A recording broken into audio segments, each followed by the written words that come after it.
How's it going, everyone? I'm Dono and this is How to Happy. In this video I'm going to be doing a book review of Awaken the Giant Within by Tony Robbins. This book is best for those who want to go through a lot of different frameworks and ideas and can also sort out a little bit of the woo-woo stuff to find things that will help them in self-development. It's also good for those who like exercises and activities because this book is filled with a lot of different specific things for you to actually start working on. Now, the difficulty to digest is a little bit harder because just how thick the book is. There's so much information packed into this book and so many thick, dense chapters that you may have a really hard time wading through all of it. As far as the writing itself, it's pretty straightforward and easy to comprehend, but again, just by the volume, it may be harder to get through. On top of that, it might be harder to get through just because there's so many exercises and activities that are time consuming. They're supposed to be played out over several weeks, months, some of them. So you need to kind of approach this book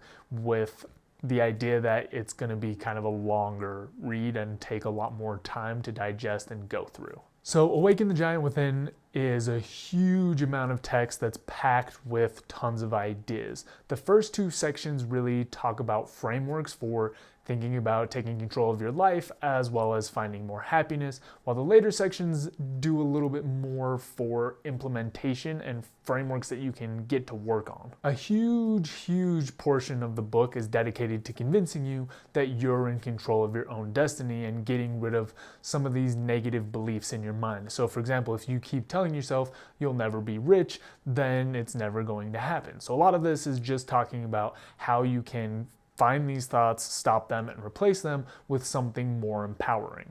Robbins also spends a good deal of time talking about the quality of your thoughts. So he recommends doing things like using a more colorful vocabulary, doing things like using metaphors to help yourself get excited and understand things, and doing things like asking yourself more powerful questions so that you can accomplish more. By paying attention to the quality of your thoughts, it should bleed out into your actions and overall increase your happiness and productivity according to this book. The second part of the book really jumps into kind of your identity and your values. So Robbins really emphasizes the value of sitting down and figuring out your values so that you understand what you want to strive for and can create goals around that. On top of that, he then talks about how you should also look at other people's values and try to understand their rules. Since we're all operating under different sets of rules, sometimes these clash. So he says to really take time to understand where other people are coming from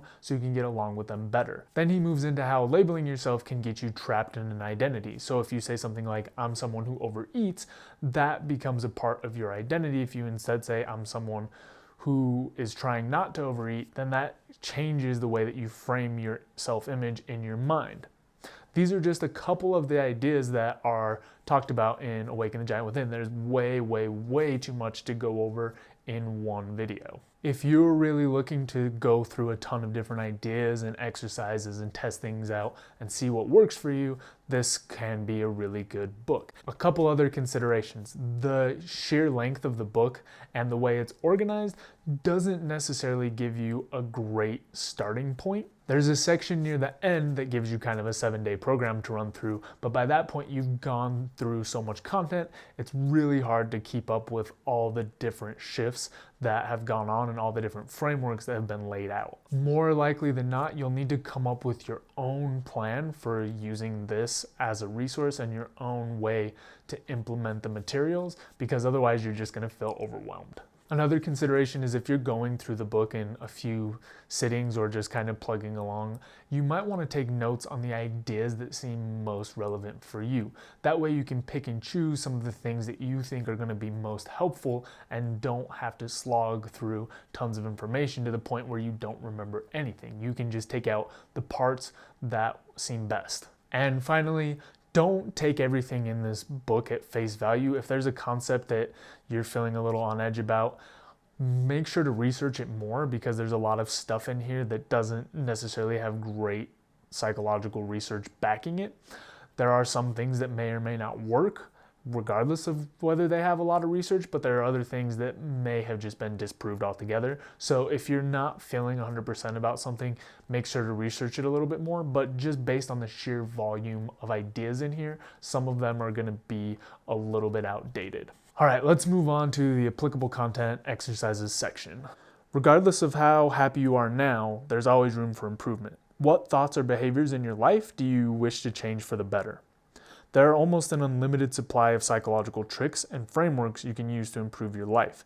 You don't have to use them all, and some might not be helpful for you specifically. What's one trick or mental tool you use to create happiness in your life? Many of you will already have created a list of values. When's the last time you revisited them or updated them? For those that don't have your values list, what are the handful of things you most deeply value? Are you living in a way that's consistent with those values? So those are just a few questions to help get you started. Hopefully, if you do decide to pick this book up, you're able to kind of weed through and pick out the things that are very most valuable for you.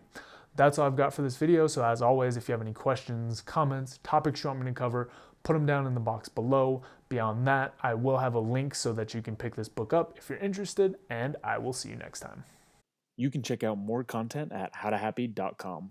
Also, don't forget to subscribe so you can stay up to date on the videos. We've also got a Twitter, Instagram, and Facebook that you can check out. Reflect, take action, and enjoy life. See you next time.